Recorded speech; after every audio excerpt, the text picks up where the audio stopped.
Bien, vamos a dar inicio a nuestra nueva sesión del ciclo de seminarios virtuales sobre problemas del trabajo vía plataformas digitales, que como hemos dicho en las sesiones anteriores es el puntapié inicial de la ejecución del proyecto Fondesit Regular sobre esta materia.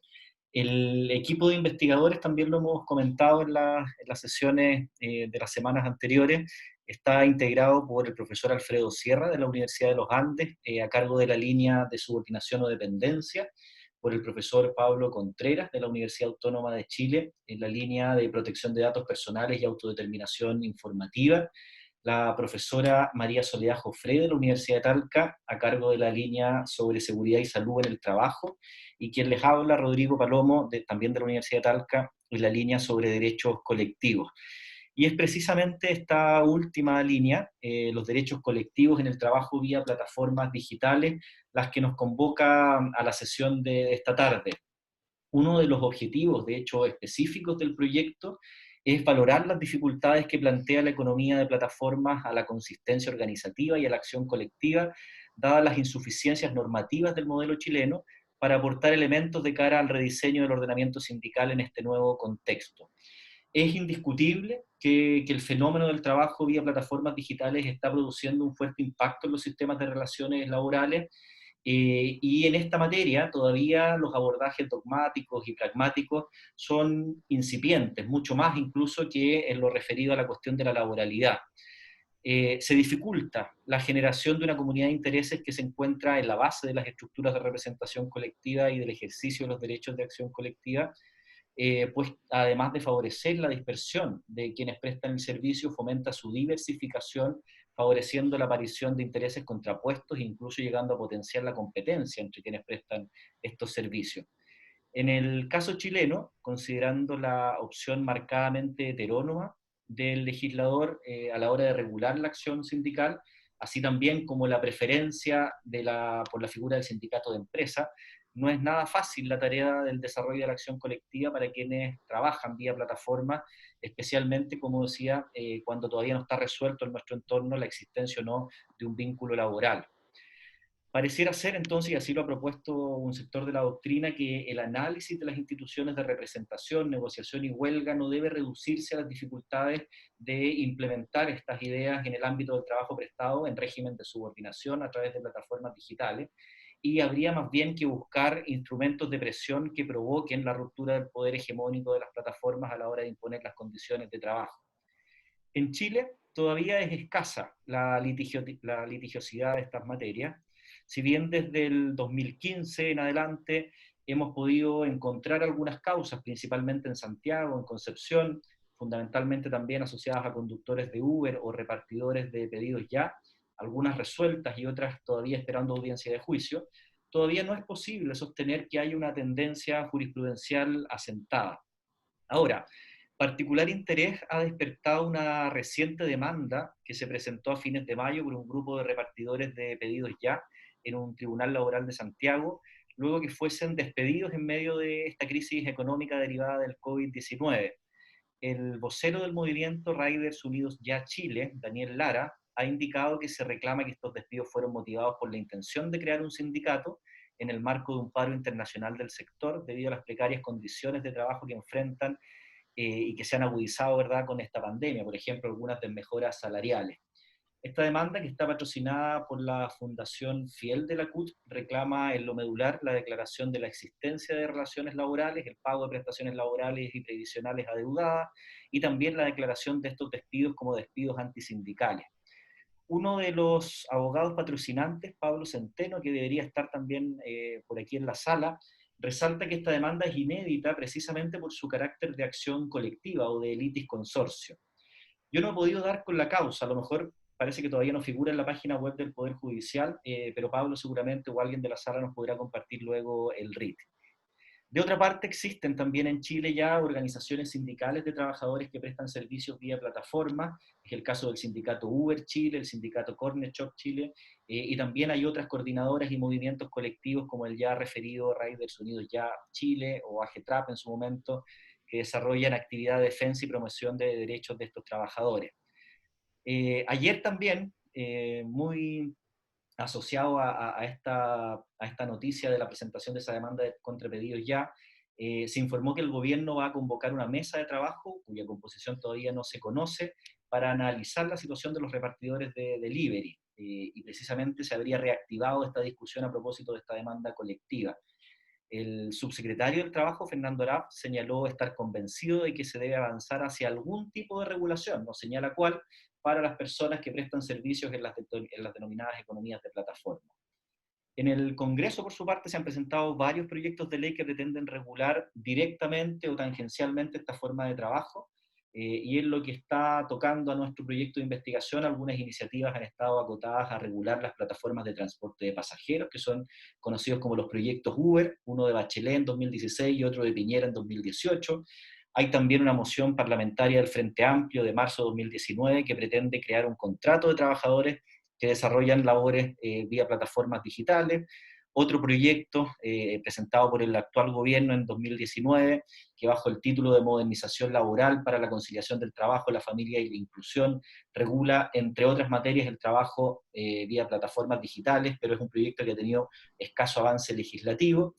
Y por último, un nuevo proyecto ingresado en mayo de este año por un grupo de senadores, Osandón, Goich, Letelier y Sandoval, busca reconocer garantías básicas a las personas que prestan servicios a través de plataformas digitales, y es un proyecto que actualmente está en su primer trámite constitucional, sin urgencia en la Comisión de Trabajo y Previsión Social del Senado. En ninguno de estos proyectos, sin embargo, se hacen referencias, al menos referencias directas, a los derechos colectivos de los trabajadores que prestan servicios a través de plataformas.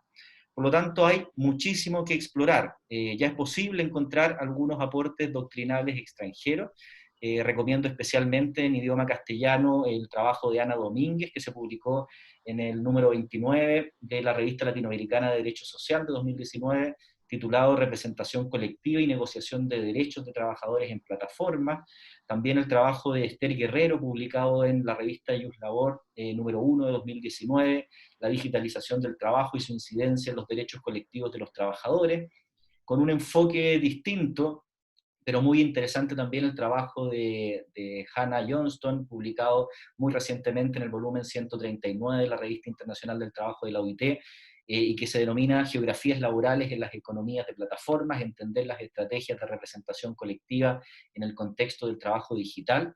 Y por supuesto, recomiendo también el trabajo de nuestro invitado de hoy, Los derechos colectivos de los trabajadores en la economía digital, y se pregunta, ¿hace un movimiento obrero digital?, de Fernando Fita, ¿verdad?, publicado en la revista de Derecho del Trabajo, en una edición especial de 2019 en Brasil.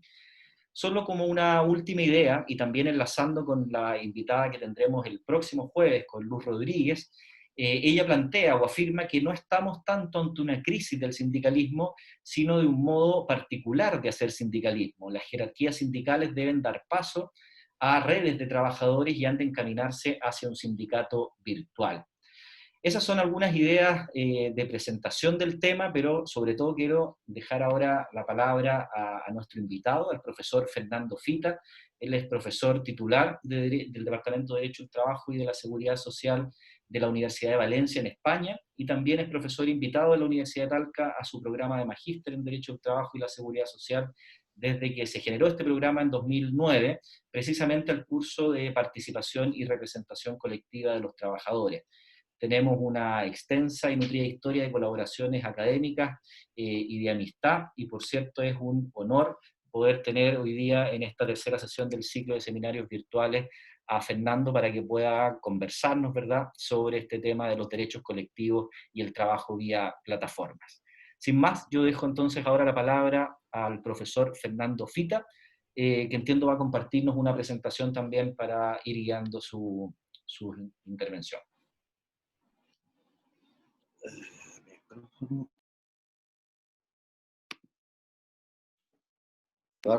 Y ahora, ¿verdad? Está activado. Vale, no, muchísimas gracias por la invitación, por la presentación en primer lugar, y por la invitación, desde luego, porque el orgullo es mío ver a amigos de ya tantos años y luego el no ver, pero compartir el espacio con tanta gente del ámbito jurídico-laboral para abordar estos temas, pues bueno, para mí es un auténtico orgullo, una auténtica placer y satisfacción de estar aquí con todos vosotros. Yo voy a abrir una presentación y la voy a compartir. Me gusta, en fin, o prefiero el hacerlo así, porque entiendo que siempre es más sencillo poder seguir en fin, lo que vaya pudiendo añadir de todo este discurso. Y a ver si lo consigo, yo creo que sí. Texto, compartir, permitir que acceda, le decimos que sí. Y no sé si estoy compartiendo ya, yo creo que sí. Todavía no. Si quieres te la comparto desde acá. Perdón, no. Bueno, sí, sí, casi que sí, porque en fin, casi mejor íbamos dándole paso y ya está, ¿te parece? Perfecto, tú me vas diciendo y yo te voy ayudando ahí. Vale, efectivamente, y así más sencillo.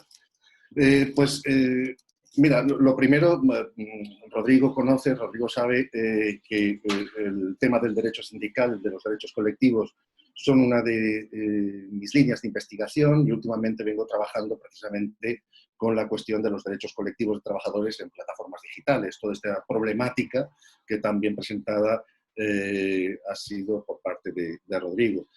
Aquí en la presentación, pues bueno, he puesto mi último libro, yo vengo a hablar de mi libro, un libro que supone una comparación entre Italia, España y Brasil de temas relacionados con nuevas tecnologías, plataformas digitales y derecho del trabajo, y precisamente la parte de la que yo me he encargado es de derechos colectivos, con lo cual, pues bueno, es la última publicación que ha salido recientemente y es una continuación de esa línea de investigación que vengo desarrollando. ¿Puedes pasar, por favor, Rodrigo, a la primera diapositiva? Bueno, yo lo primero que quería hacer es simplemente una toma de contacto con la cuestión, que creo que es fundamental tener que hacerla. Pese a que igual no entra dentro de lo que son estrictamente derechos colectivos, pero creo que son reflexiones interesantes para luego analizar toda la problemática de los derechos colectivos en la cuestión de las plataformas digitales. La primera cuestión es la gig economy. ¿Es el sueño empresarial hecho realidad? Desde mi punto de vista, sí que lo es. Y sí lo es porque en primer lugar, es la herramienta perfecta para desvincularse el empresario del trabajador. Se dice que estamos en una sociedad de contratos débiles, de relaciones débiles, y en materia laboral ya lo venimos experimentando desde hace mucho tiempo, más todavía, ¿no? El empresario no quiere casarse con el trabajador y obviamente la plataforma digital es perfecta para eludir el vínculo. Ya se dijo en la primera intervención de Rosa Rodríguez, apareció ahí cómo efectivamente la figura del empresario aparece camuflada a través de la plataforma, ¿no? Pero es que además de ese sueño también se consigue otro sueño empresarial: pagar solamente por el servicio prestado. Es el contrato a llamada perfeccionado. Los empresarios siempre han tenido ese deseo de utilizar la fuerza, la mano de obra, como la luz eléctrica, encenderla y apagarla cuando hace falta. Cuando ya no hace falta la iluminación, cuando no hace falta el trabajo, se apaga y no se genera gasto. Pero es que además otra tercera característica que incide en ese sueño empresarial hecho realidad es la subasta a la baja de los precios.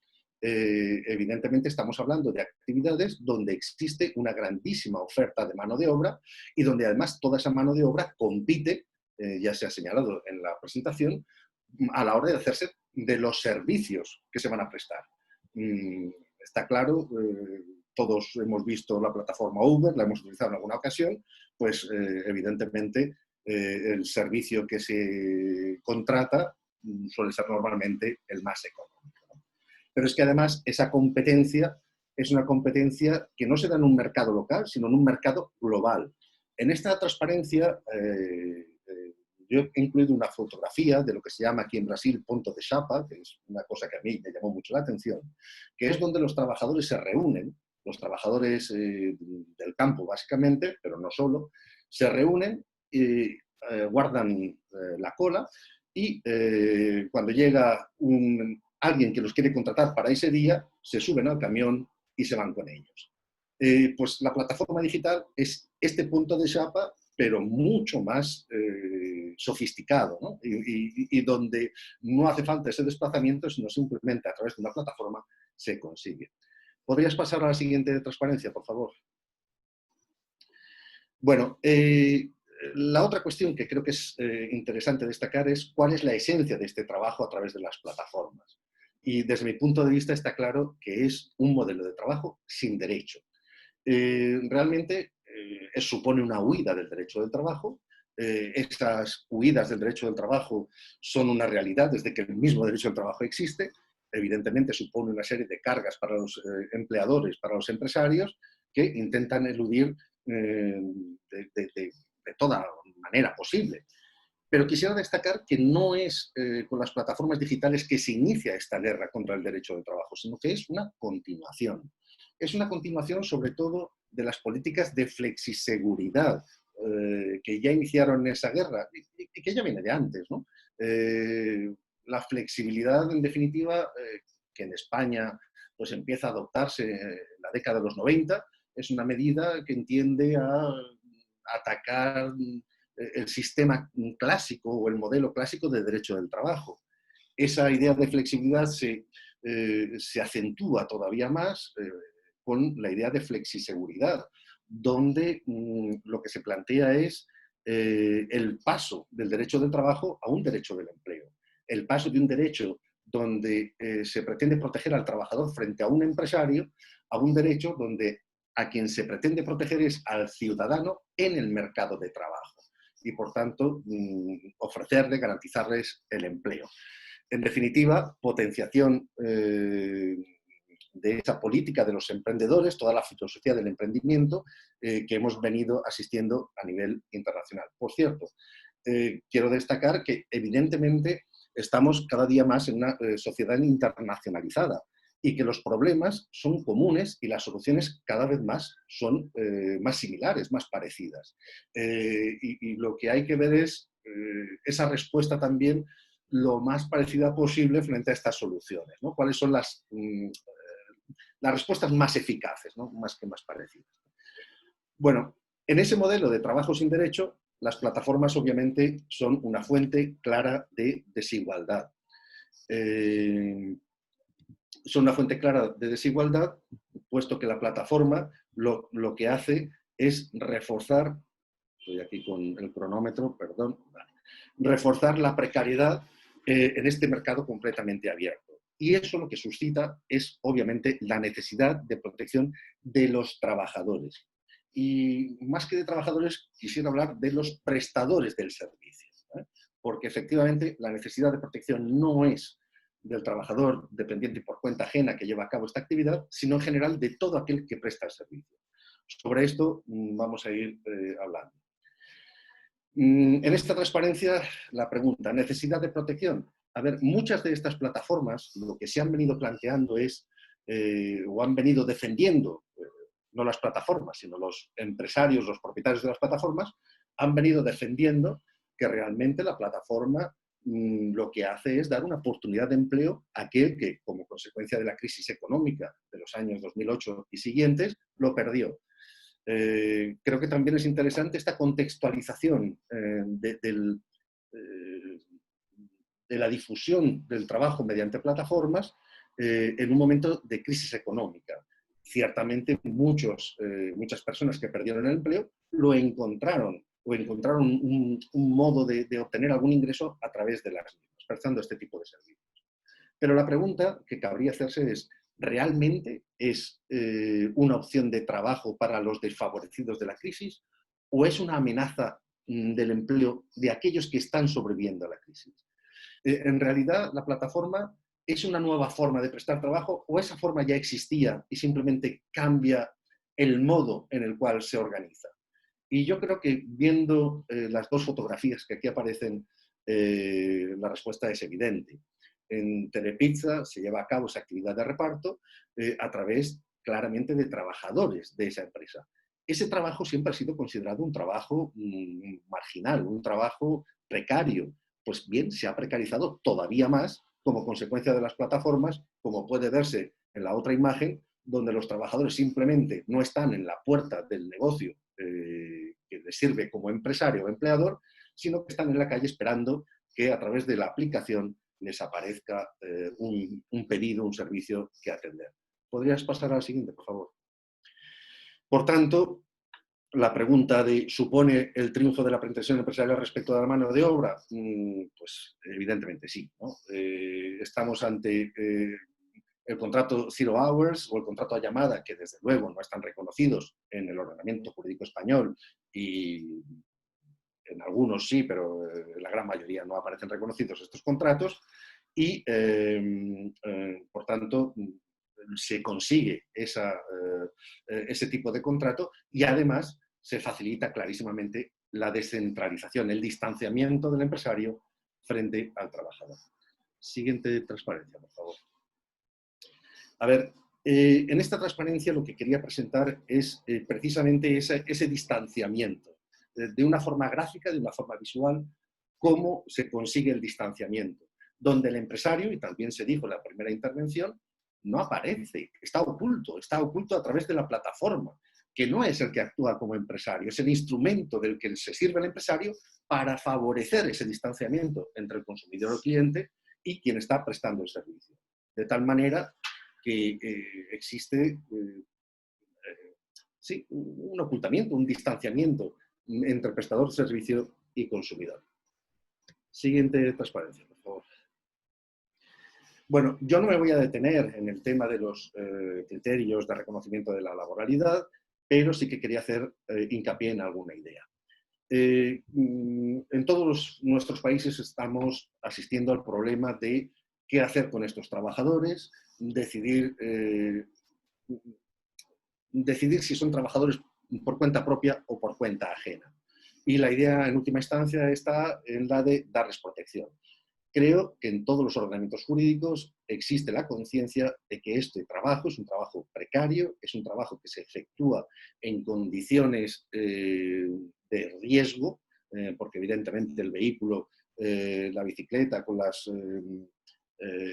circulando por las vías urbanas, con las prisas para hacer las entregas, etcétera, pues implican un importante riesgo y de hecho ya ha habido accidentes y fallecidos como consecuencia de la actividad y por tanto existe esa necesidad de protección, pero no solamente de protección de la salud, de la protección de riesgos, sino también de las condiciones en las cuales se lleva a cabo esa actividad, puesto que, como hemos dicho, está claramente precarizada. Las opciones de los tribunales, en España sabemos que está la figura intermedia del TRADE, pero bueno, entre autónomo o en trabajador por cuenta propia, en el Reino Unido también está el employee, el worker y luego el trabajador plenamente por cuenta propia. En definitiva, los tribunales lo que vienen a hacer es, utilizando los criterios de los que se sirven habitualmente para decidir acerca de la laboralidad o no de una actividad, decidir si esta es de carácter laboral o no. Y yo sí que quisiera hacer un matiz, un apunte que creo que es importante, que muchas veces nosotros mismos nos dejamos llevar por los titulares. Los riders son relación laboral, los riders deben considerarse como trabajadores autónomos. No, depende de cómo se efectúe esa actividad. Estamos cansados de aplicar estos criterios de dependencia y de ajenidad a las relaciones laborales para decidir si en un momento determinado concreto esa actividad es laboral o no lo es. Por tanto, no es la actividad en sí misma lo que determina su carácter laboral o no, sino el modo en el que se ejerce. Y aquí, pues evidentemente, tenemos una dificultad de que aparecen indicios contradictorios, pero que los tribunales van intentando resolver. Esos indicios, pues, los que aquí aparecen, ¿no? Existe libertad para rechazar el servicio, hay derecho a la desconexión, quién asigna la zona de actuación, hay exclusividad o no con la plataforma, existe un procedimiento de selección al que deben asistir quienes prestan el servicio, es una prestación de carácter personalísimo o, por el contrario, se admite sustitución, existe una particular obligación de vestimenta o de identificativo de la empresa, quién fija el precio, quién abona el precio, se abona directamente al rider o es la titular de la plataforma la que abona ese salario al rider, quién ejerce el poder de control, y aquí pues, aparece toda la problemática del control de los clientes, etcétera, y luego la cuestión de la agilidad en el mercado, ¿no? Pues con ese panorama, ya se dijo el otro día, en España pues la tendencia es a reconocer el carácter laboral de las situaciones que se han dado en el supuesto en concreto. Claro, es más chocante cuando hay alguna sentencia, se comentaba el otro día, que reconoce la laboralidad de 500 y pico trabajadores, porque evidentemente no se han analizado una por una la situación en la que se encuentran todos y cada uno de esos trabajadores, ¿no? Se hace una valoración en conjunto. ¿Podría, Rodrigo, pasar a la siguiente, por favor? Bueno, en todo caso, creo que hay una cuestión muy clara a tener presente, y es la siguiente. Una vez identificados estos indicios, los titulares de las plataformas, que están muy bien asesorados por gabinetes jurídicos, tratan de difuminar esos indicios. Y lo pretenden hacer ya sea en el papel o en la práctica, en la realidad. Ahí aparecen dos referencias a las primeras sentencias que surgieron sobre este tema en el Reino Unido. La primera de ellas claramente sobre el papel, pero todo el mundo que nos hemos acercado a esta realidad lo conocemos. Cómo cambia de nomenclatura, cómo se prohíben algunos términos, algunas expresiones. En el caso de la sentencia del Employment Tribunal de 2016, partner por customer, customer por user, commission por fee. En el ámbito laboral español no se habla de salario, no se habla de retribución, es decir, se intenta eludir en todo momento los referentes de laboralidad, en un intento de camuflaje de la verdadera naturaleza de la prestación que se está efectuando. Bueno, ese procedimiento pues, se puede levantar simplemente analizando la realidad de los hechos. Pero claro, es que esta realidad de los hechos también se modifica. Y se modifica precisamente en la medida en que cuando recae una sentencia que indica que este indicio o este otro son especialmente relevantes, lo que hacen las empresas es intentar difuminarlos todavía más. De tal manera que, por ejemplo, la obligación de no ser sustituido, pues ya en el papel se dice, no, usted puede buscar sustituto, la empresa simplemente establece algún tipo de procedimiento para efectuarlo. De esta manera, pues se difumina todavía más alguno de los indicios. ¿Podrías pasar, por favor, a la siguiente? Pues bien, todo este preámbulo es fundamental para entender qué es lo que está ocurriendo con los derechos colectivos, porque se ven claramente afectados. Y Rodrigo ha hecho referencia a esta cuestión en la exposición inicial. Lo que se está planteando, y sobre ello luego volveré, es sobre la necesidad de una representación no de los trabajadores por cuenta ajena, sino de las personas que llevan a cabo este tipo de actividad. Pues bien, analizando lo que es el impacto de las plataformas digitales en las estructuras de representación, lo primero que hay que fijarse es el cambio de realidad al que se enfrenta el sindicato. El sindicato cuando surge, pues surge, como aparece en la primera de las fotografías de la presentación, pues en un contexto donde hay gran concentración de personas en una fábrica y donde, por tanto, existe un estrecho contacto entre estas personas y es fácil que surja esa comunidad de intereses.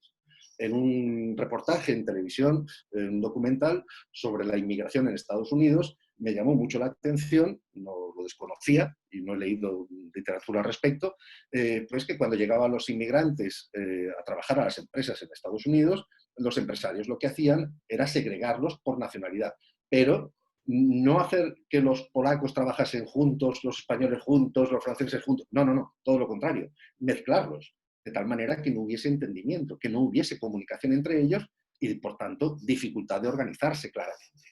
Pues bien, la realidad a la que se enfrenta hoy el sindicato en este tipo de actividad, porque no hay que olvidar que es un tipo de actividad, pero no el único, no es la única forma de llevar a cabo el trabajo, bien, la realidad en la que se enfrenta el sindicato hoy día no requiere esa dispersión, ese dificultamiento de, de comunicación entre quienes prestan el servicio, porque ya la propia realidad lo presenta. Tenemos también 3 fotografías, la primera de ellas de una persona que está en casa trabajando, llevando a cabo su actividad productiva y, por tanto, aislada de los otros posibles prestadores de servicios que prestan servicios para la misma empresa. Que además, hay que tenerlo en cuenta, en determinadas actividades, ese prestador de servicios puede estar ubicado en países muy remotos. Pensamos simplemente en la actividad de traducción de textos. Cualquiera en cualquier país, si es del castellano a un habla inglesa, lo puede hacer estando en Australia, en Reino Unido, en Escocia o en España o donde sea, ¿no? Por tanto, existe esa dispersión ya de por sí.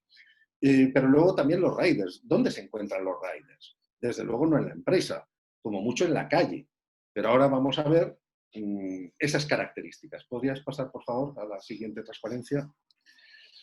Porque la primera de las cuestiones a tener en cuenta es que para que surja el sindicato es necesario que la base sobre la que se sustenta ese sindicato, encuentre un interés común en torno al cual organizarse en una comunidad de intereses. Si no surge la comunidad de intereses, el interés colectivo de los trabajadores no va a surgir y, por tanto, no va a haber una necesidad de organización. ¿Cuáles son los problemas para lograr la efectiva representación en la economía 4.0?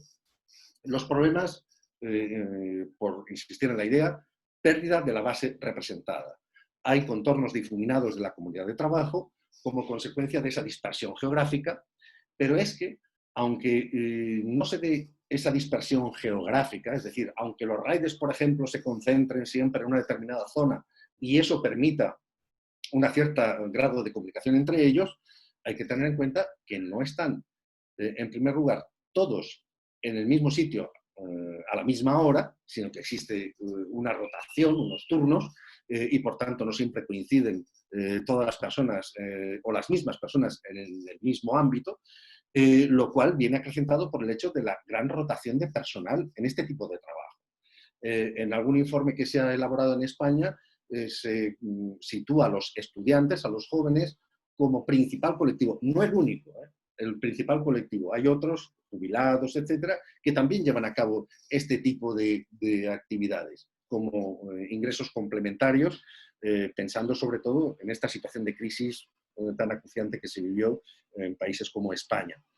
Bueno, pues si hay dispersión en el ámbito geográfico, si el tiempo de trabajo hace que no coincidan a una misma hora, en un mismo lugar, y la rotación de personal pues dificulta todavía más, evidentemente esa comunidad de intereses va a ser muy difícil que surja, teniendo en cuenta todavía más la relación altamente competitiva que se da entre quienes prestan el servicio, a lo que ya hemos hecho referencia anteriormente. Frente a esa dificultad, luego aparece otra dificultad, que es la pérdida del interlocutor. ¿Quién es el empresario? ¿Frente a quién se reclama? Eso es una cuestión que, bueno, igual no plantea tanta dificultad, pero a priori pues, bueno, puede resultar algo complejo. Y la otra cuestión mucho más compleja son respecto de las medidas de presión. ¿Qué medidas de presión son las realmente efectivas?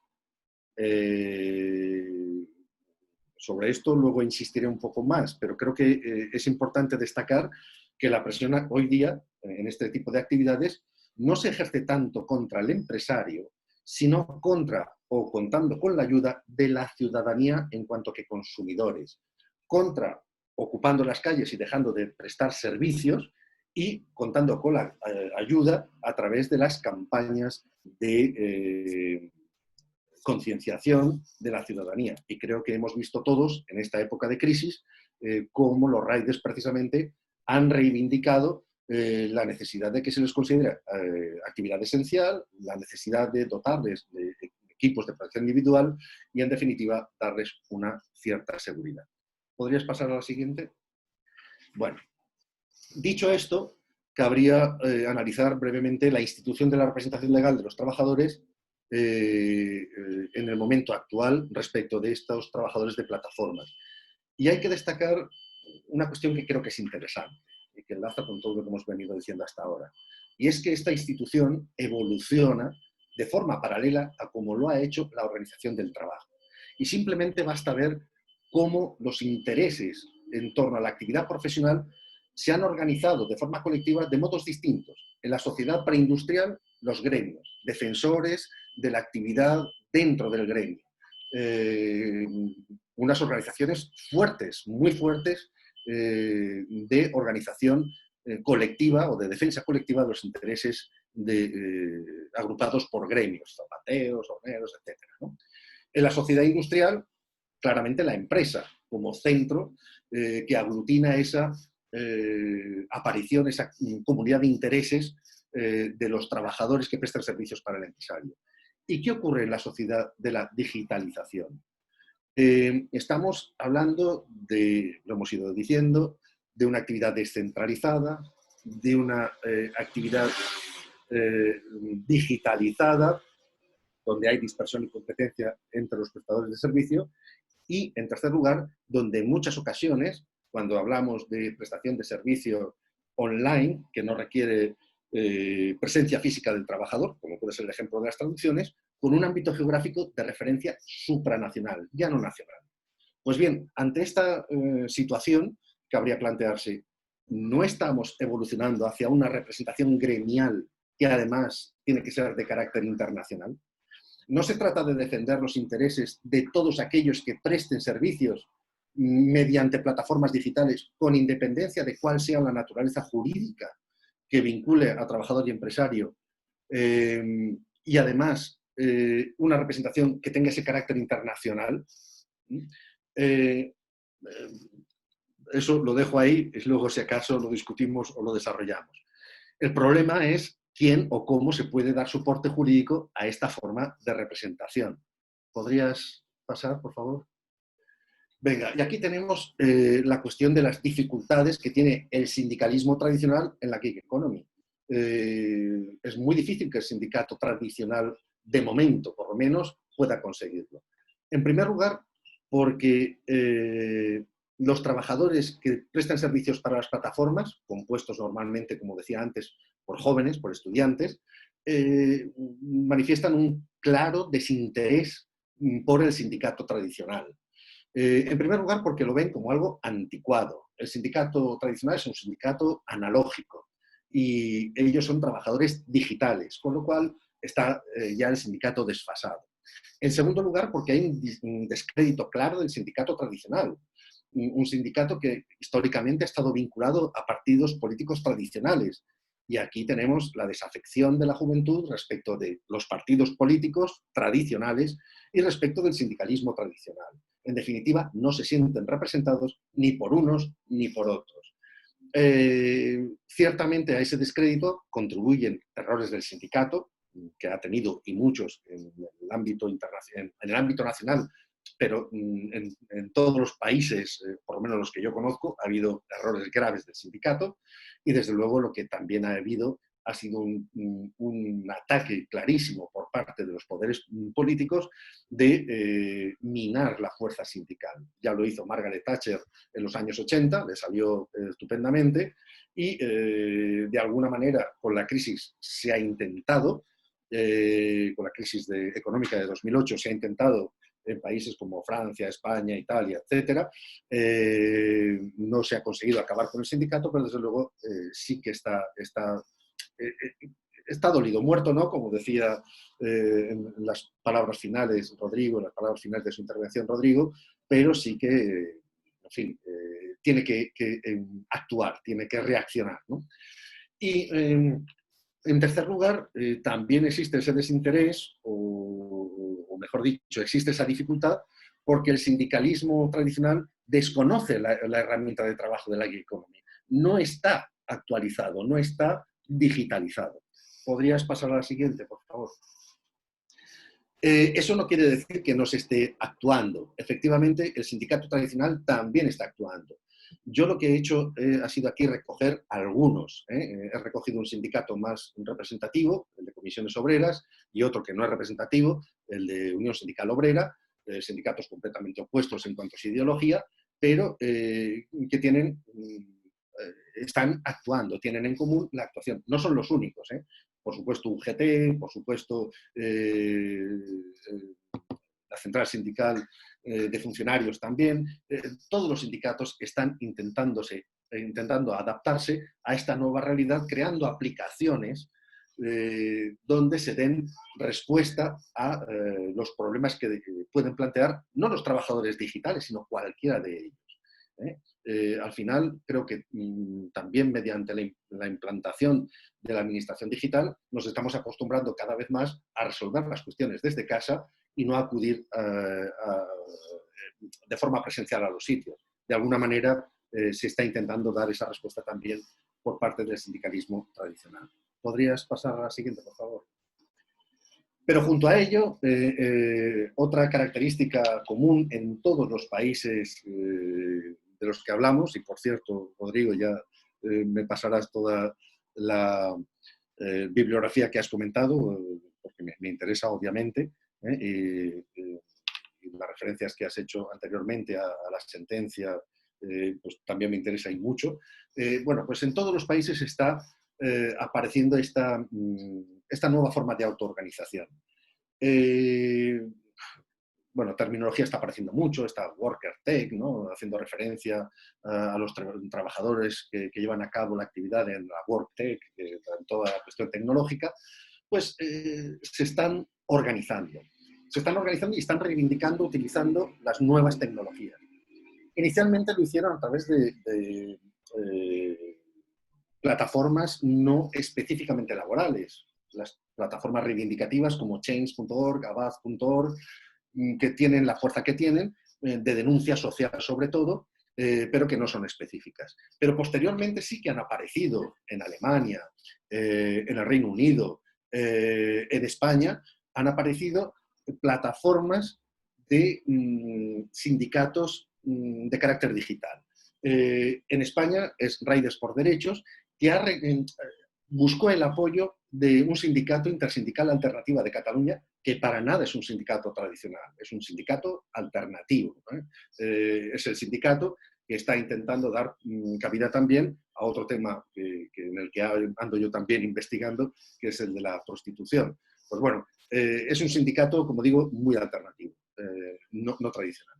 Todo esto pues, plantea la pregunta de que estamos yendo hacia un movimiento obrero digital, una representación y una acción digital. Estamos ante un sindicalismo digital 4.0 frente a un sindicato analógico. Podemos hablar de cibersindicato. Vamos a ver la siguiente transparencia, por favor. Bueno,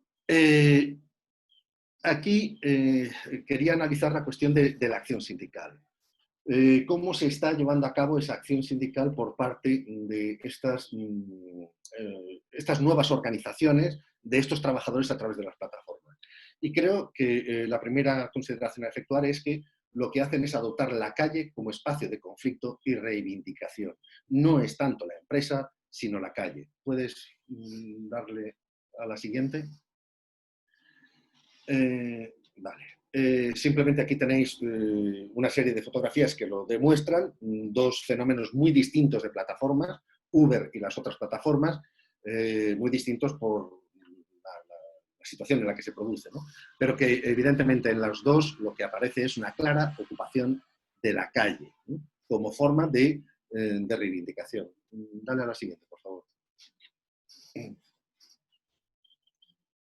Esto es. A ver, las movilizaciones de los diversos gremios de plataformas se están llevando a cabo en la actualidad, en primer lugar, frente al Estado, demandando tutela, frente a las empresas internacionales que explotan esas plataformas. Basta recordar la huelga global, así se definió, de Amazon, por ejemplo, que no afectó a un país en concreto, sino a muchos países.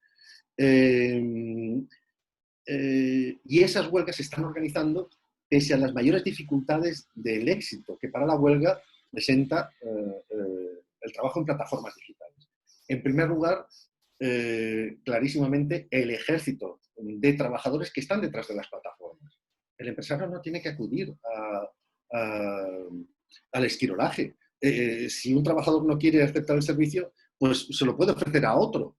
Y no se podrá imputar esquirolaje en ese caso, sino solamente derecho al ejercicio, al no ejercicio de la huelga y a trabajar. Con lo cual, ese ya es un grave inconveniente. La dificultad de organizar piquetes. ¿Dónde organizamos el piquete? Si estamos dispersos en la ciudad. Por eso aparece el papel destacable de la ciudadanía en todo este tipo de conflictos. La ciudadanía que sufre el perjuicio de la huelga, tanto en condición de consumidores como por la ocupación del espacio público y todos los problemas que plantea, pero además buscándose la visibilización de las condiciones. Una sentencia parecida, creo, a la que se ha planteado en Chile, a la que comentabas anteriormente, pues fue la del despido de un trabajador por convocar una huelga a través de WhatsApp y hacer movilizaciones. Donde además esta persona también lo que estaba haciendo era concienciar a los clientes poniendo con las entregas un panfleto de denuncia acerca de las condiciones en las que prestaba el servicio. Es decir, se está intentando implicar al trabajador, al ciudadano en el aseguramiento de las condiciones de trabajo. Y esto, a su vez, lo que ha generado también es una guerra de comunicación entre empresas y trabajadores, porque las empresas han contestado haciendo campañas publicitarias señalando lo buenos que son, cómo observan y cómo tienen cuidado de quienes prestan el servicio, etc. ¿Podrías pasar a la siguiente? Ya sé que me quedan 3 minutitos, voy a ir acabando. ¿Qué ocurre con la negociación colectiva?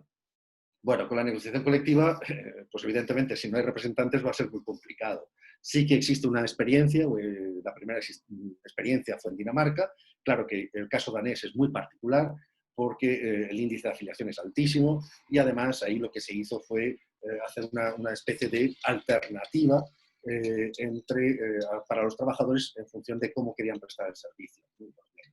Pero bueno, en España lo que ha habido es interesante. El 5º acuerdo laboral de ámbito estatal para el sector de hostelería, que creo que es del año 2018, no recuerdo exactamente, 2018 o 2019, no recuerdo. Pues lo que ha hecho es un convenio colectivo ordinario y lo que hace es introducir precisamente la modalidad de reparto concertada a través de plataformas digitales en el ámbito del convenio. Es decir, no crea un convenio colectivo para las plataformas digitales, no. Dice, la actividad es la de reparto de comida a domicilio y lo que hacemos es incluir también el reparto cuando se pide el servicio a través de una plataforma digital. Punto. Y se incluye, ¿vale? Evidentemente, la negociación de un convenio colectivo plantea el problema de quiénes son los sujetos legitimados, ¿eh? Y cuáles son las reglas para negociar si estamos hablando ya de una negociación de ámbito supranacional. Y luego también hay un problema muy importante del sindicato tradicional, por lo menos, del sindicalismo tradicional, y es el de los contenidos de la negociación. Porque normalmente esos contenidos se han centrado en negociar condiciones del contrato, términos cuantitativos, salario, jornada, pero cuestiones como conciliación, formación, desconexión, protección de intimidad, discriminación, acoso, etcétera, no se han planteado. Y estamos viviendo ahora en la revolución tecnológica en el ámbito de la docencia y estamos experimentando en nuestras propias carnes pues, temas como el de la desconexión o protección de la intimidad. Los convenios colectivos tienen que empezar a tomarse en serio todas estas cuestiones y empezar a regularlas. Siguiente transparencia, por favor. Bueno, y ya acabando, quería plantear 2 reflexiones fundamentales. Primera, la obsolescencia legislativa. Es impresentable que la legislación en materia de representación siga asentada con los parámetros del siglo, ya no XX, sino diría que del XIX. No tiene ningún sentido que, por ejemplo, la acción sindical se articule a través de derechos de tablón de anuncios y locales. Cómo la información del sindicato se puede trasladar de la mejor manera posible a los trabajadores, a través de un tablón de anuncios, colgando un papel en el tablón de anuncio, ofreciendo un local para reunión a la que no asiste nadie. No tiene sentido. Hay que articular mecanismos de acción sindical acordes con la nueva realidad que estamos viviendo. En materia de representación, pues ocurre lo mismo. Está asentada sobre el centro de trabajo. ¿De qué centro de trabajo estamos hablando cuando nos enfrentamos a la realidad de las plataformas digitales? Por tanto, eso creo que es importante, ¿no? Modificar la legislación. Y como respuestas judiciales, simplemente, respuestas judiciales a la acción sindical, los tribunales han tenido que reaccionar porque obviamente la realidad es más cabezota que la legislación. Y en un momento determinado los sindicatos plantearon la necesidad de utilizar los instrumentos de comunicación digital en el interno de las empresas. Internet, el correo electrónico. Pues bien, el Tribunal Constitucional y luego alguna sentencia del Tribunal Supremo, que ahí he recogido como referencia simplemente, el Tribunal Constitucional dijo, vale, la empresa no puede prohibir si existen esos canales de comunicación, aunque no tengan ese fin específico, no lo puede prohibir, siempre y cuando su uso no perjudique el uso específico empresarial que había sido preordenado a la hora de establecer este instrumento. Y siempre y cuando, dice el Tribunal Supremo, no origine un mayor coste a la empresa. Creo que es la última presentación, no sé si había alguna más. Es la última. Pues esas son las consideraciones, en fin, creo que me ha ajustado bastante bien al tiempo. Pero impecable, Fernando. Muchas gracias por tu presentación, que además ha hecho un barrido por las distintas aristas que plantean los derechos colectivos y además en un enfoque o con una vocación de universalidad, digamos, que nos sirva para todos los que estamos ahora escuchando. Hay una conexión y uno ve, por ejemplo, que el trabajo que hiciste hace ya algún tiempo con Pilar Fernández sobre los desafíos del sindicalismo retoma ahora y varias de esas cosas que hablabas ahí de la globalización, la diversificación de intereses y eso ahora tiene una nueva cara. Es interesante ver cómo va sumando ese elemento. Tengo algunas preguntas, ya algunas palabras solicitadas y voy a darle la palabra primero a Fabián Contreras, que debería tener su micrófono ahora abriéndose. Porque había pedido durante tu intervención comentar algo o hablar algo. Así que Fabián, por favor, va a abrirse tu micrófono. Fabián. Hola, hola, ¿qué tal? Hola. Hola. Te escuchamos. Sí, mi pregunta es específica, mira, gracias.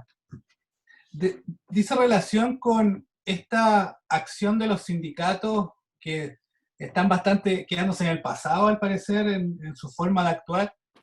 ¿Se recomienda o se legitima que hagan uso de las herramientas laborales internacionales para que empiecen a actualizar su forma de cómo relacionarse con la empresa?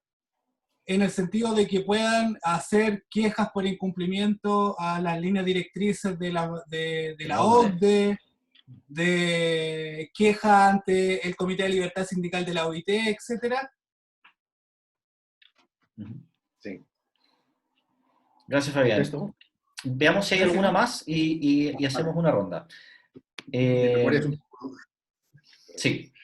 Veamos, entonces pueden levantar la mano o mandar un mensaje para darles la palabra a quienes quieran consultar algo o hacer alguna observación o comentario. Todavía no aparece nadie, así que vamos, Fernando, a responder a Fabián y luego dejamos el espacio abierto para las preguntas. Sí, no sé si tengo el micro abierto. Sí. Sí. Nada, y me quería apuntar rápidamente porque mi memoria es un desastre. Pero, bueno, sí, efectivamente. La cuestión de la denuncia de los incumplimientos de la normativa internacional está ahí. La cuestión del Comité de Libertad Sindical, las cuestiones relativas a la Carta Social Europea, que también ha planteado muchos problemas. El problema es qué eficacia está teniendo eso. Porque lo hemos visto con la crisis. A los gobiernos les ha dado igual. Ahí están las denuncias y no se ha actuado en absoluto. ¿Qué fuerza para cambiar el estado de cosas se ha generado con este tipo de denuncias? Por otra parte, es verdad, y es otra línea de investigación parecida o paralela a esta, la cuestión de la transnacionalidad del derecho del trabajo. Cómo hacer efectivo el derecho del trabajo en un panorama globalizado completamente. Efectivamente están ahí las posibilidades de acuerdos marco, de responsabilidad social corporativa, de cláusulas sociales, Pero el problema es la verdadera eficacia de esto. Yo en un documento que trabajé con Teresa Najas, lo que planteábamos era la necesidad de establecer, al igual que existe una Corte Penal Internacional, un Tribunal Laboral Internacional, donde efectivamente se dé pie a la eficacia completa de todas estas disposiciones de carácter internacional.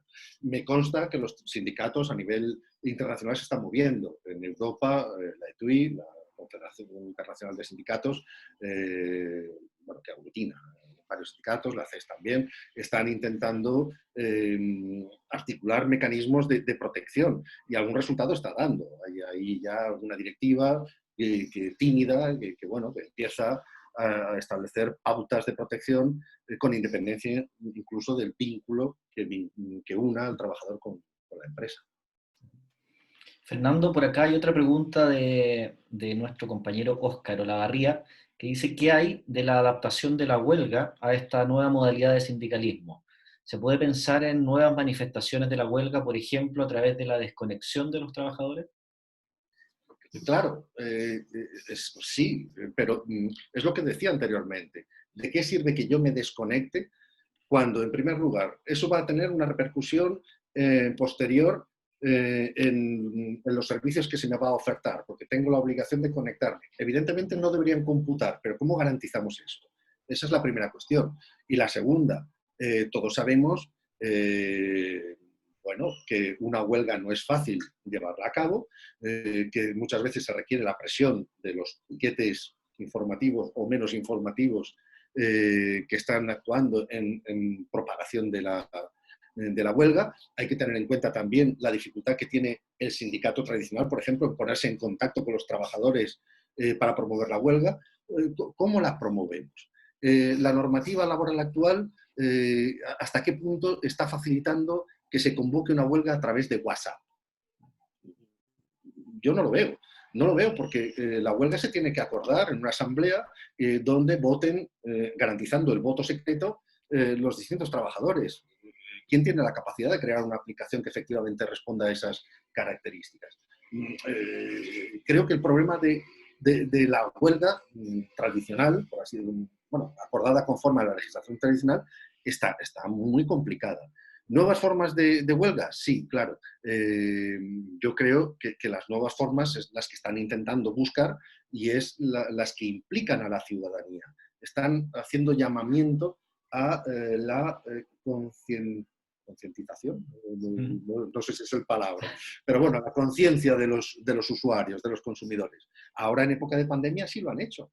En España por lo menos están diciendo, por favor, no utilicen, salvo que sea estrictamente necesario, los servicios de los riders.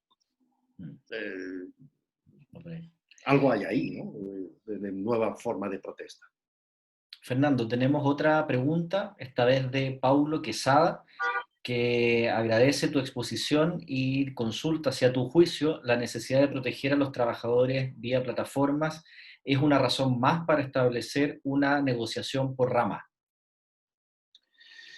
Por categoría, ¿verdad? Sectorial, claro, las diferencias normativas entre el modelo chileno y el modelo español son absolutamente brutales en este tema de negociación colectiva. Desde mi punto de vista, sí. Vengo entendiendo que lo que habría que hacer es una negociación colectiva por sector, por rama de actividad, que incluya todo tipo de trabajo con independencia de cómo se genere la oportunidad de trabajo, ¿no? Y eso hay que tener en cuenta que la situación del trabajo mediante plataformas tampoco es una situación homogénea.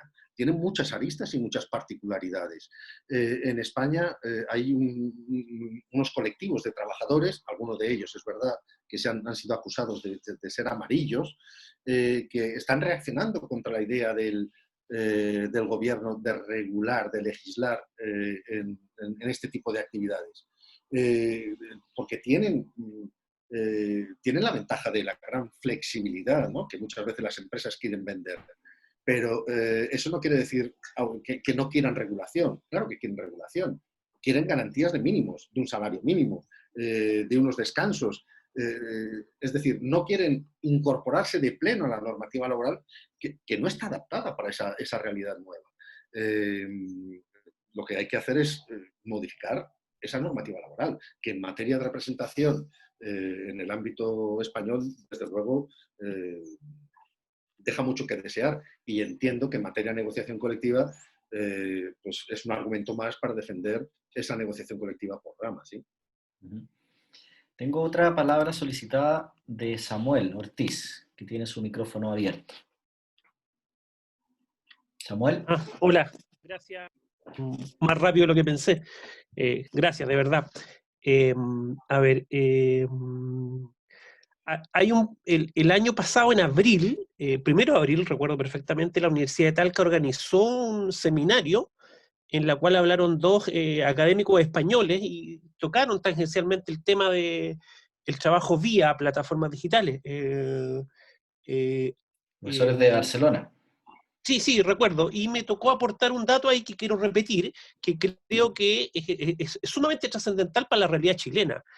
En España, específicamente, hay incluso un colectivo de repartidores que presta asesoría legal laboral a repartidores que todavía no toman la decisión de demandar. Acá va a ser tal vez en un año más, pero tal vez las universidades puedan, dentro de sus escuelas sindicales, empezar a tratar el tema. Particularmente, me tocó asesorar en la constitución del Sindicato de Conductores de Uber en Viña del Mar, y eso fue en agosto del año pasado, ya es realidad, es legal, totalmente legal. Les paso el dato, usamos la fórmula del otro, del artículo respectivo del Código del Trabajo. No es sindicato de empresa, ni de interempresa, ni de trabajadores transitorios, independientes o eventuales, es otro. Es una fórmula que está en la legislación del Código del Trabajo chilena. El funcionario que recibió la documentación en Viña del Mar nos dijo que era primera vez en 30 años que le tocaba recibir una documentación del otro, y parece que quedaron marcando ocupados, porque en realidad es difícil categorizar este tipo de organización sindical. También dar charla a las asociaciones de conductores, erradamente se formaron así, de Santiago, Concepción y Punta Arenas, cual cuesta, y que yo creo que uno de los principales problemas que he podido detectar en el área del trabajo, cuesta que se asuman trabajadores. Por eso yo les llamo los trabajadores zombies, igual que las películas de zombies, muertos vivientes, porque están vivos para trabajar, pero están muertos en conciencia para ejercer sus derechos. Les cuesta entender que son trabajadores, y a muchos les acomoda, les es más fácil asumirse contratistas independientes, y creen que por ser trabajadores van a tener que cumplir horario, por ejemplo. ¿Ya? Y eso también se ha detectado en España, en algunas asociaciones de repartidores, riders o jinetes que les llaman allá. Y creo que, porque aquí hay un mercado de trabajo que ha crecido enormemente. Chile ya debe estar cercano a los 400.000 trabajadores entre permanentes y ocasionales, 400.000. Tal vez a fin de año estemos en 500.000, de los cuales se detectan 2 sindicatos hasta el momento, ¿ya? Hay uno de trabajadores de Corner Shop, que creo que se formó en 2018, y el año pasado el de conductores de Uber. Y el principal problema es que se asuman, que entiendan que son trabajadores. Hay incluso, un dato adicional, hay incluso una modalidad nueva de trabajadores vía aplicaciones, en las cuales empresas como Bosmap, con doble O, Bosmap, está segmentando lo que hacían los trabajadores, y tiene trabajadores que se llaman piqueadores o pickers, que son los que van a comprar, o van a, entre comillas, a comprar para un cliente en el supermercado, la recopilan, se la pasan a la empresa, y va después otro trabajador, que es el repartidor propiamente tal, a dejarla, con el claro objetivo de que no tengan contacto entre sí. Claro, claro. ¿Ya? Es una aplicación chilena, incluso financiada por la Corfo. A mí me llamó poderosamente la atención. Estamos trabajando lentamente para formar un sindicato ahí, y, y el problema es que cuesta hacer entender, y en eso creo que no solamente las centrales sindicales, aunque en realidad la CUT está media perdida en el tema, la CUT chilena. Igual agradecemos que mandaron un representante cuando se hizo la inscripción del sindicato de conductores de Uber en Viña, pero creo que las universidades, y especialmente la Universidad de Talca, con una gran cantidad de laboralistas de prestigio que tiene, no estoy tirándole flores solamente porque somos por palomo, se lo digo en serio, ¿ya? La verdad, la verdad. Es servicio personas. Creo que pueden aportar en redactar, en preparar videos o insumos para explicar que son trabajadores. Esto nomás. Gracias. Gracias, Samuel. Gracias a ti por tu intervención. No sé si quieres comentar algo, Fernando, a propósito del... Sí, Sí. dos ideas. Dos ideas. La primera, sí, la universidad puede contribuir a crear todo este tipo de organizaciones, pero es una función sobre todo del sindicato tradicional. Es decir, yo creo que el sindicato lo que tiene que hacer es aunar esfuerzos con la universidad e intentar reconducir toda esta situación y, en definitiva, recuperar la fuerza perdida por la situación. Eso por una parte. Y por otra, claro que una gran dificultad, o una de las grandes dificultades que presenta el sindicalismo dentro de las plataformas es la poca conciencia de ser trabajador que se tiene, ¿no? Y pensemos solamente en lo que ocurre a nosotros como docentes, cuando se nos ofrecen trabajos no remunerados respecto de los cuales otros obtienen beneficios. Por ejemplo, cuando uno quiere hacer una publicación, una editorial, y que incluso a veces te piden que pagues dinero y no te pagan absolutamente ningún derecho de autor. Y tú lo haces como consecuencia de la necesidad de tener publicaciones para tu carrera académica y demás. Y no tenemos la conciencia de ser trabajadores. Por cuenta propia, sí que se quiere, pero en definitiva prestando un servicio para otro del que obtiene lucro. Ese es un grave problema, evidentemente lo es. Tenemos dos consultas más que son más o menos largas, así que voy a darles la palabra mejor a Alejandro Guerra. Alejandro, tienes tu micrófono abierto para que tú mismo le plantees tu consulta a Fernando. Hola, profesor, ¿me escuchan? Sí, te escuchamos bien. Mi pregunta era respecto al modelo organizativo que debería optarse respecto a las organizaciones sindicales, en específico al estatuto jurídico de los trabajadores. ¿Debería importar el reconocimiento de la relación de subordinación y su posible diferenciación con los autónomos?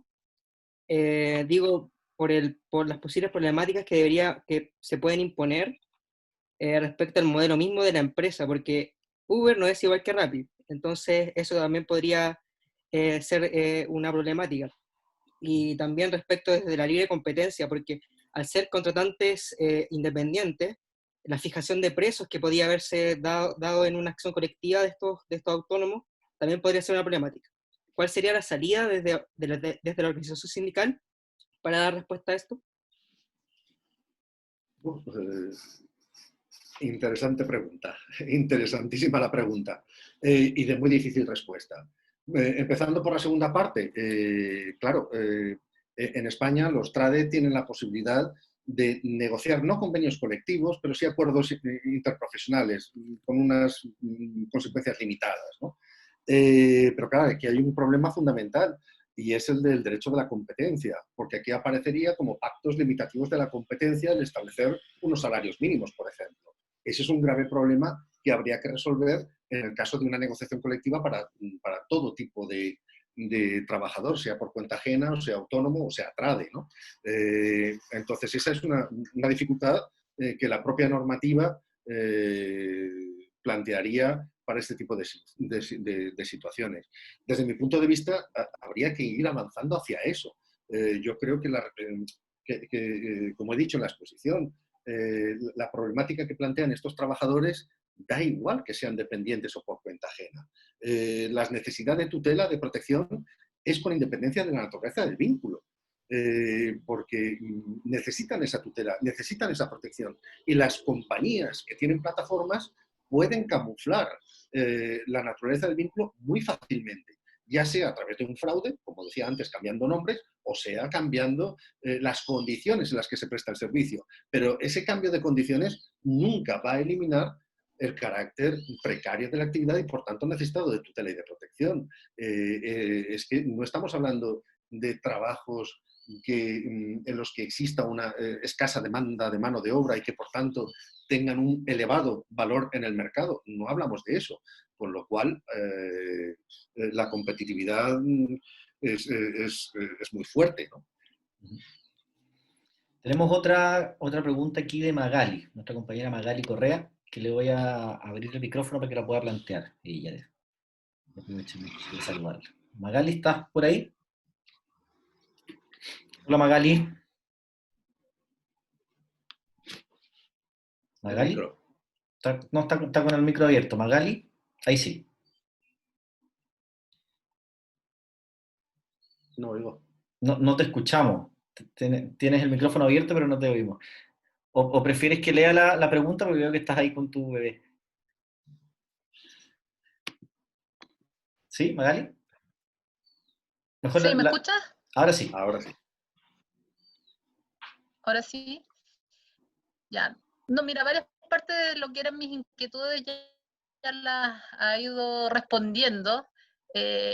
Mi percepción pasa un poco por el tema de los problemas de la... Tú decías cómo la propia legislación del trabajo puede poner trabas a los trabajadores para el ejercicio de su organización. Claro, de alguna forma con el tema de limitar, el derecho al trabajo está muy limitado territorialmente dentro de su ámbito de aplicación. Por lo tanto, esto mismo pone trabas para el ejercicio colectivo, porque generalmente todas estas plataformas son empresas transnacionales. Y que los trabajadores hoy día tienen las herramientas como para poder reunirse colectivamente. Entonces, la idea es de qué forma se podrían, desde la perspectiva del derecho al trabajo, eliminar estas trabas territoriales para poder hacer más eficaz tanto la generación de sindicatos, convenios colectivos y todo el cumplimiento de estas mismas normas. Gracias, Magali. Pues desde ese punto de vista, yo creo que una nueva internacionalización del derecho del trabajo, lo mismo que se hizo en el año 1919, habría que hacer 100 años después, intentar volver a una nueva internacionalización. El capital se ha internacionalizado absolutamente y cada vez más, y sin embargo, la dificultad que tiene el derecho del trabajo nacional para dar respuesta a los problemas de los trabajadores resulta absolutamente insuficiente. No basta con una normativa nacional, hay que ver algo supranacional. Lo mismo ocurre con las políticas fiscales. ¿De qué me sirve que un país incremente los impuestos si de repente las empresas se pueden ir a paraísos fiscales sin ningún problema? Pues habrá que, entre todos, crear la situación que permita un cierto equilibrio, un cierto balance. En la Unión Europea, ya digo, desde el año 2017 se viene intentando adoptar algunas medidas con el pilar europeo de derechos sociales, añadiendo ese pilar a la Constitución Europea, que fue una respuesta a la situación grave por la que estaba y está pasando la Unión Europea, de desafección de los ciudadanos del proyecto común de una Unión unida, ¿no? Entonces, esa creo que sería la respuesta, que no digo que sea fácil, por supuesto. Fernando, tengo aquí dos preguntas y algún comentario que te transmito. La primera es de Paulina, que consulta si existen algunas aproximaciones o esbozos respecto al sustento jurídico para una estructura gremial internacional, un poco la lógica que tú comentas ahora. Ya, que estaba planteando. Claro. Perdón. Sí, y además comenta que hace 2 años estuvo asesorando al sindicato, precisamente este que hemos comentado, el sindicato de Corner Shop, que es un caso bastante interesante, dice, ya que la empresa en ese momento tenía a los repartidores con contrato de trabajo, pero apenas se inició la negociación, comenzó a negociar con los trabajadores el paso a honorarios, lo que prácticamente anuló la negociación y cambió la forma, ¿verdad?, de la prestación de los servicios, y dejándolo sin siquiera contrato de honorarios. Esta evolución fue muy rápida para la empresa, aún existiendo un sindicato en la misma. Comenta esa experiencia de ella. Sí, Sí. Luego no, hay no, otra, no. luego hay otro comentario, esta vez de nuestro amigo Cristian González, que dice que el derecho colectivo es la matriz del derecho del trabajo. Nuestra tentación es amarrar la acción de las nuevas formas de trabajo a los estándares legales, cuando lo que debemos hacer es incursionar en formas que tensionen el modelo legislativo. El reconocimiento amplio de la libertad sindical nos permite avanzar en esa línea, tal como ha hecho Chile en el reconocimiento de la huelga fuera de la negociación reglada en este caso.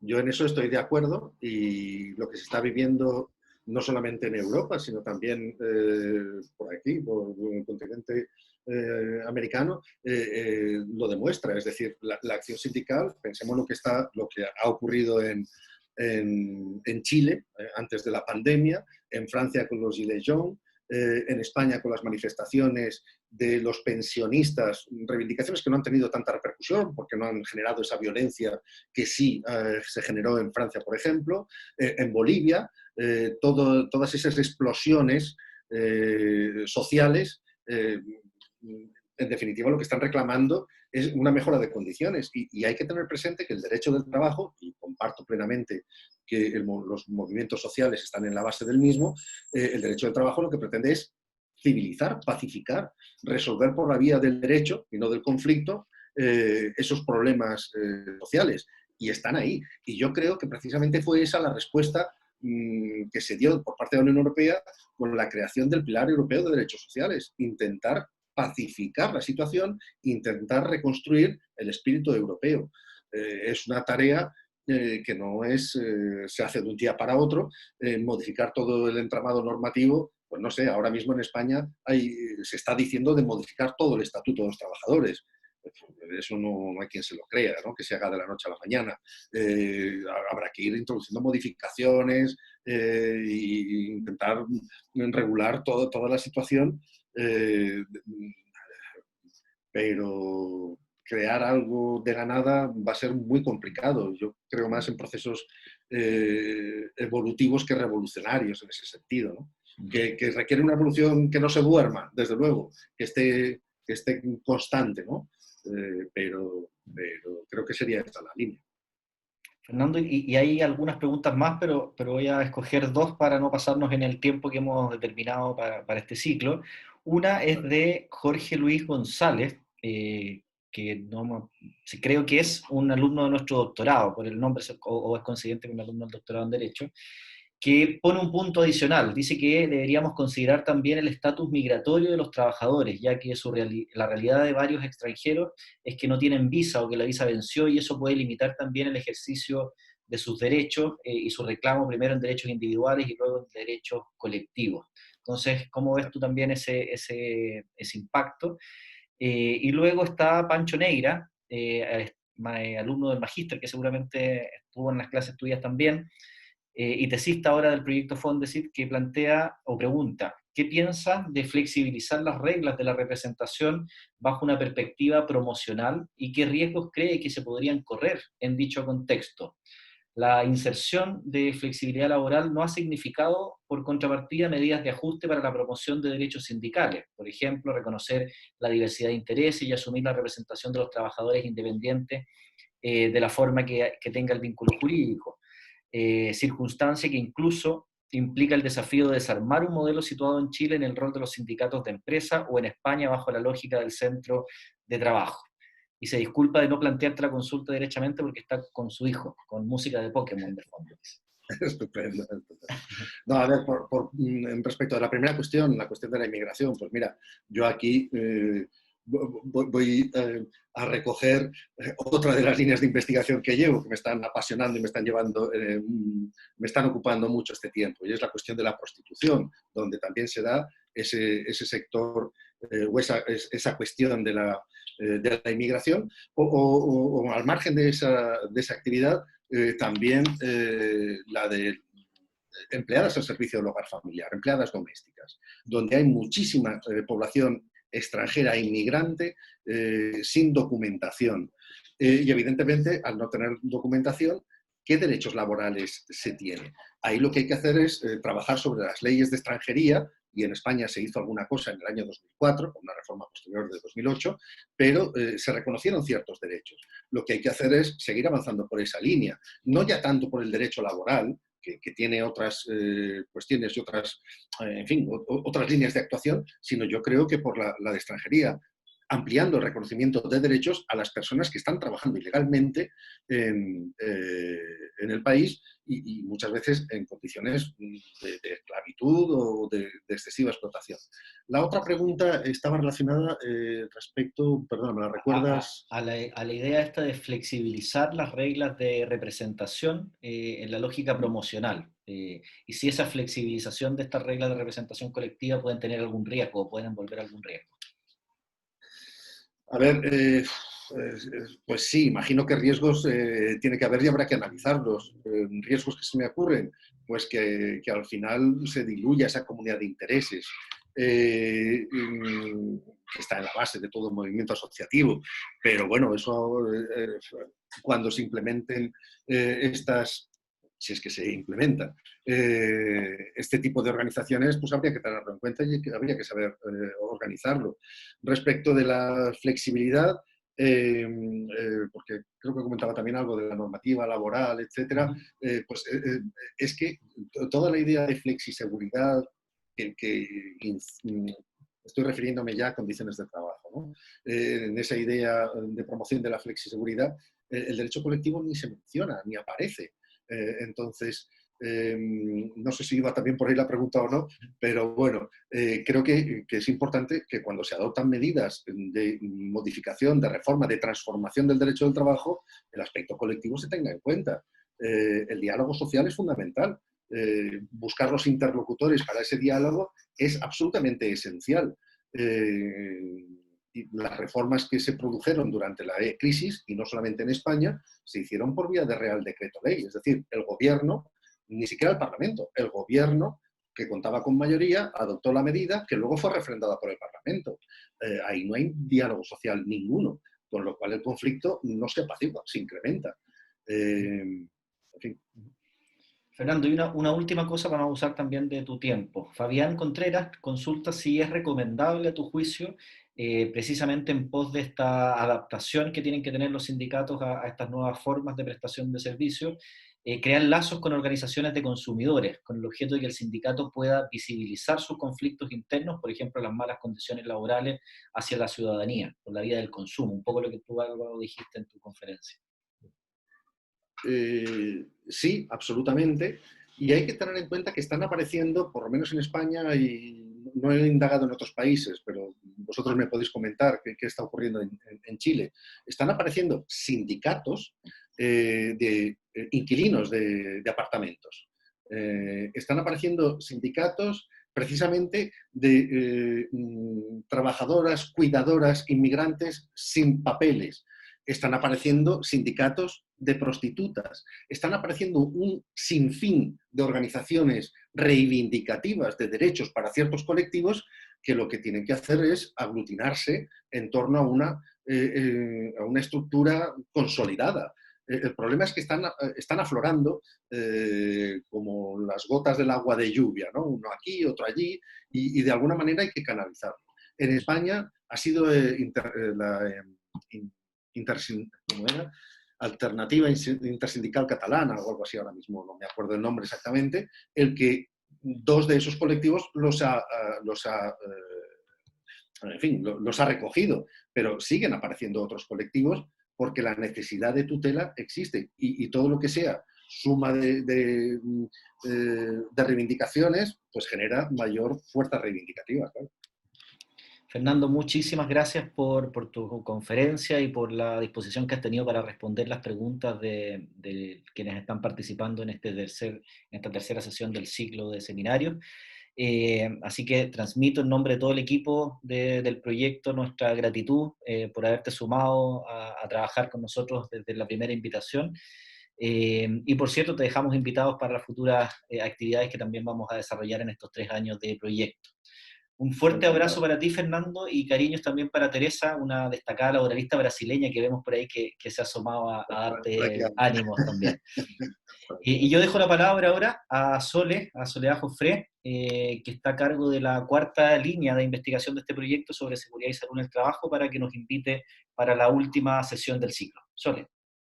Si me permites, un Hola. segundo. Sí, Simplemente por supuesto. agradecer a vosotros la invitación y la oportunidad de estar con vosotros.